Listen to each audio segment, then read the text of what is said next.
Hey, everybody, Mark Herman, aka LA Bengals fan on most of the major platforms. And this is the draft preview episode of Jungle Talk. Yeah, here we go. I know I'm doing a solo today. I have a really tight work schedule. I do tax valuation for tax work, which we just came out of tax season. And I also do litigation. And I have all the litigation coming in from 2017 to 2018 that was all scheduled to go to trial. And it's coming up on the 5-year statute. So part of the reason why I can't coordinate with guests is because my schedule is so tough. Sam is buried with work stuff. Jake's busy with school stuff. He's got a job too. Would reach out to them. I have really small windows of opportunity. I'm in trial tomorrow, and then I have another one coming up. So, but I didn't want to let you guys down. I did want to get something up. I will be taking periodic pauses to kind of collect my thoughts, but I didn't want to let you down. And there's a possibility we'll put something up next week as well, if my schedule permits and I can coordinate with somebody else. If not, we'll definitely have a recap following the draft.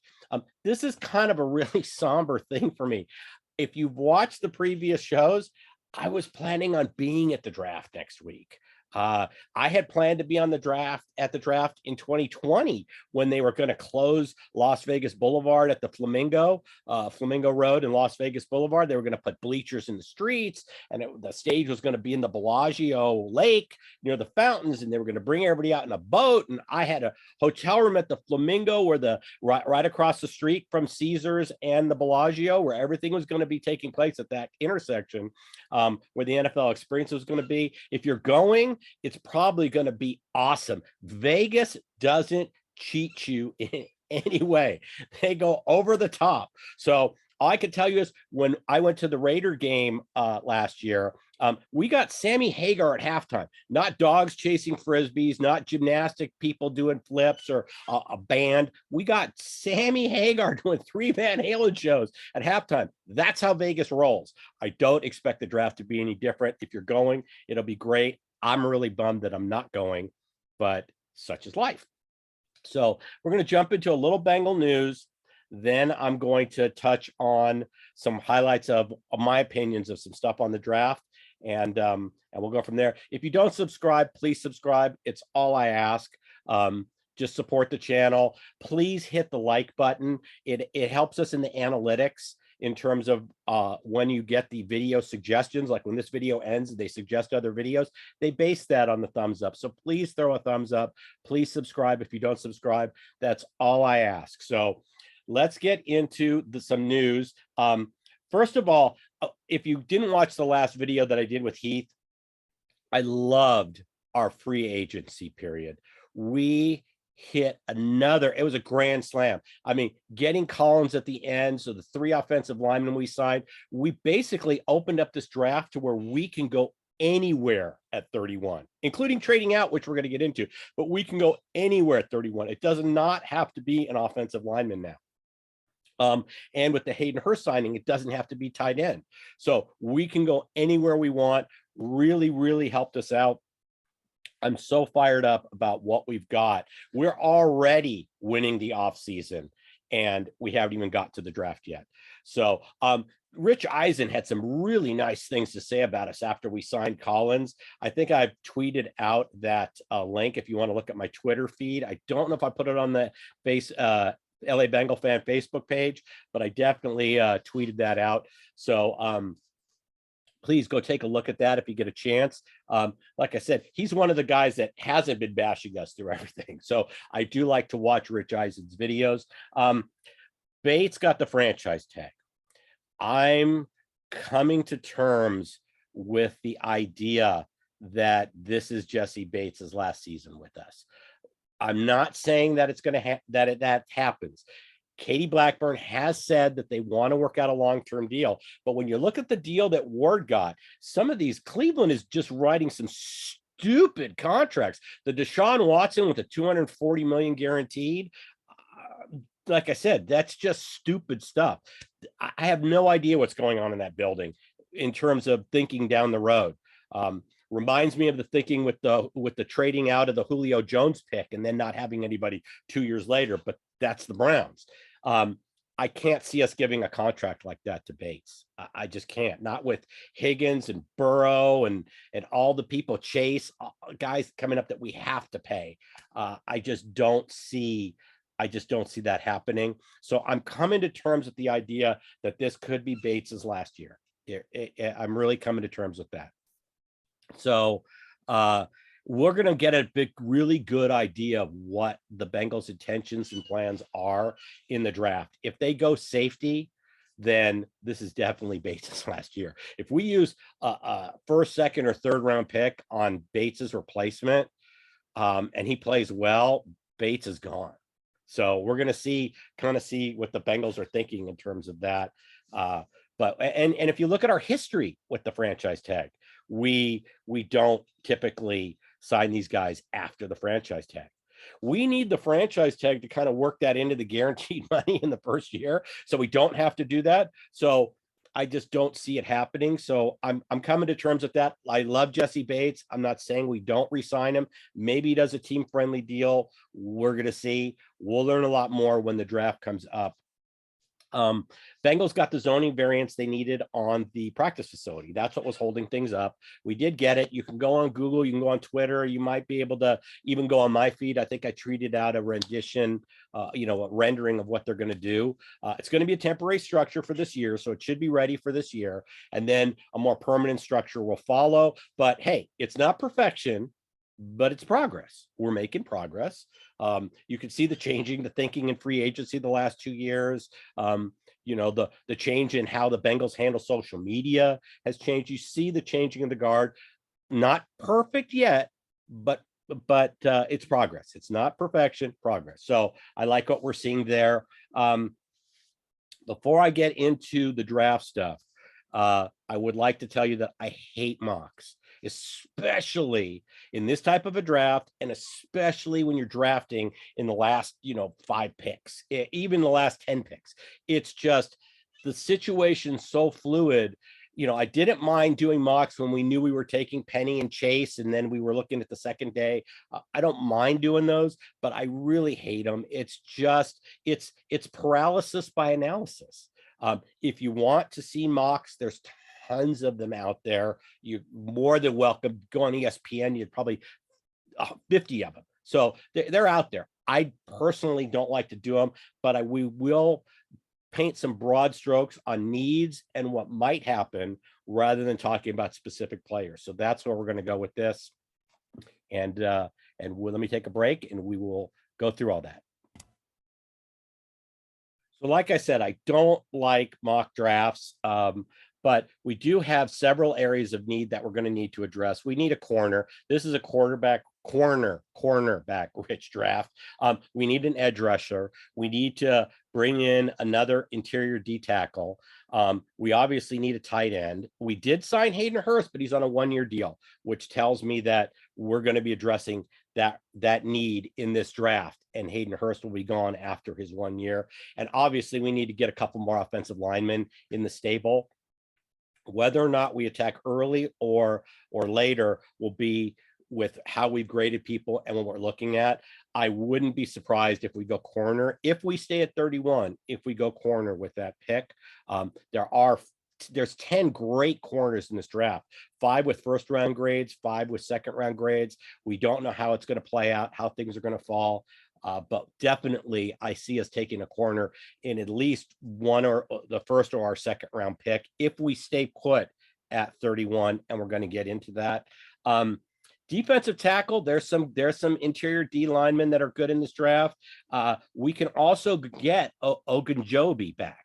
He is available. He did not sign with the Bears. He didn't pass his physical. If he wants to come back on another 1-year deal, we can kick the defensive tackle need, down to next year if we want to get Ogunjobi. So that's a possibility there. Offensive lineman, we can go, if we don't find the lineman we want in the first 3 or 4 rounds or 5 rounds, we can bring in some projects, some people that we can develop, and we can re-sign Spain. He's still out there, and I think he would come back. He did a great job for us last year. So would not mind seeing Spain brought in for depth. With cornerback, the reason why this is such a big area of need, I read either it was yesterday or the day before that we literally were 31st in pass completions over 20 yards given up. We were 31st. I think we gave up 71 or 72 plays, which was second to last in the league. So that's definitely a shutdown corner is definitely an area of need. I would not be surprised if we stay at 31, if we do that. In terms of Lindenbaum, he would be, I've seen tons of mocks where he falls to us. He's the top center in this draft. This guy could solidify that position since I can't remember the last time. Rich Braham would be the last center I could think of where we had just an iconic center. We tried to get that in Price. It didn't work out. We recouped and got Hill, who we've re-signed. Real happy we got Hill and Apple back for this coming season. But I really, if Lindenbaum's there, we could slide Karros over to guard. And I would just, we're talking about adding those 4 to our offensive line. We could have a seriously awesome offensive line for Burrow this year. So if he's there, I would love to see it, but it wouldn't surprise me if we went corner. Another thing that wouldn't surprise me if it happens, and I wouldn't be upset about it, is if we traded out of 31. Now, the Rams are sitting at 32 and the Lions have that draft pick. The Lions are definitely a team that might address quarterback if the right quarterback were there. Well, if the right quarterback were still on the board at 30 or 31, somebody's going to want to trade ahead of Detroit. Well, hello, we are sitting right there to make that trade. I do not mind falling back into day 2. Like I said, pick up a corner and an offensive lineman, or a corner and an edge rusher in the second round, and get a first and second rounder next year. Would love to go into next year's draft with 2 1s or R1 and 3 2s. We've made traditionally a lot of hay in the first 3 rounds. Okay.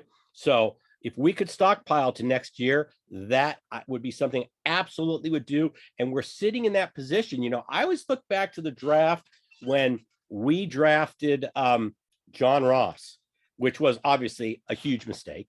We should have taken OJ Howard was sitting there, but you know, Kansas City traded a couple picks after us and grabbed Mahomes. And I always think, how different would it have been if we would have been their trade partner and they would have jumped in? But Andy Reid knew we weren't going to draft quarterback. And I don't think we didn't have Mahomes on our radar. So I always think about what would have happened if we had been their trade partner. But this is a situation where we're absolutely in play to trade out of 31. If Lindenbaum's there, that would be my first choice. But if the possibility, I don't think he's going to be there. I know one of the top 3 quarters isn't going to be there. So maybe if the 4th or 5th falls to us, but they have a late first round grade. Like I said, it's a fluid situation. This is why I hate mocks. I don't think there's anybody watching this show that we all knew we were going to go Chase or Penny Sewell in the first pick. I don't think there's anybody that had Carmen as our top offensive guy that we wanted to bring in, a top offensive lineman to bring in. Nobody. So we have no idea what the Bengals are thinking.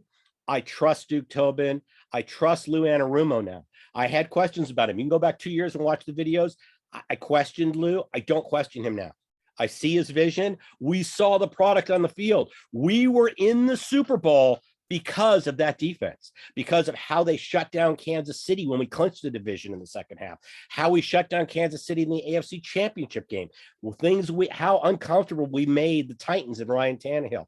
That was all about the defense. We rode the defense to the Super Bowl. So absolutely, I trust Lou. We're going to see how things are graded out. And I don't mind trading back, but I'm going to go with their vision of the players that they see fit for our scheme. So with all that said, let's look forward to the draft next week. It's already been an amazing offseason. We'll see how things play out. I'd love to see Lindenbaum wind up on our team if he's there. I would love to see one of the top corners if he's there. If the person that we're targeting is there, would love to see it. And I would not mind seeing us trading back and taking care of both of those needs in the second round and beyond. Also, remember, we got McPherson. That's McPherson, not Mac, the listener that is always correcting my pronunciation from the UK. I got it right. McPherson was acquired with a pick we got because we traded back in the second round for Carmen. So, like I said, accumulating draft capital isn't a bad thing. Picking up a first or a second next year would be a great thing. And it gives us, if we have extra picks, let's say we're sitting there at the end of day 2 and we want to trade back in, we use one of those extra seconds and we trade back in and get the player that's fallen at late in the third round or late in the second round. So it just gives us more options. I trust, like I said, I trust our coaches. I'm looking at the last few years. We've done very well. This team was built the right way. It was built through very strategic free agency and very successful drafts. So that's why we are where we are. Looking at our roster, it blows me away that we're not the favorite to win the North. It really does, because when you look at our roster, this is not, I don't care about Super Bowl hangovers or any of that stuff. Our roster is tight. There is not, top to bottom, we have a lot of talent on our roster, and it just amazes me how we're being dismissed again. And I like that going into the season, because Burrow's got the chip on his shoulder because we lost the Super Bowl. I think we want to get back. I'm really hoping to see us there in Arizona, and it'll continue. Started with a great offseason, and it will continue with a great draft next week. I'm going to try and get a video up, maybe with somebody, if I can work it out next week, get up another preview so we can bounce back and forth some ideas, maybe comment on some of the stuff that I've addressed here. Definitely will get a draft recap up after the draft. And please subscribe, hit the thumbs up, support the channel. I really appreciate it. I'm sorry that I was only able to throw up a solo. It's busy times. Sam's busy with with all the fantasy baseball and his baseball stuff, and Jake's busy in classes right now. It's late in his semester, and Heath's busy at work. So, sometimes, but I'd never let you guys down. I throw these videos up. Please support the channel. We'll get up more content. With that, I'm going to say, hoot everybody, and let's look forward to a successful draft next week. Take care.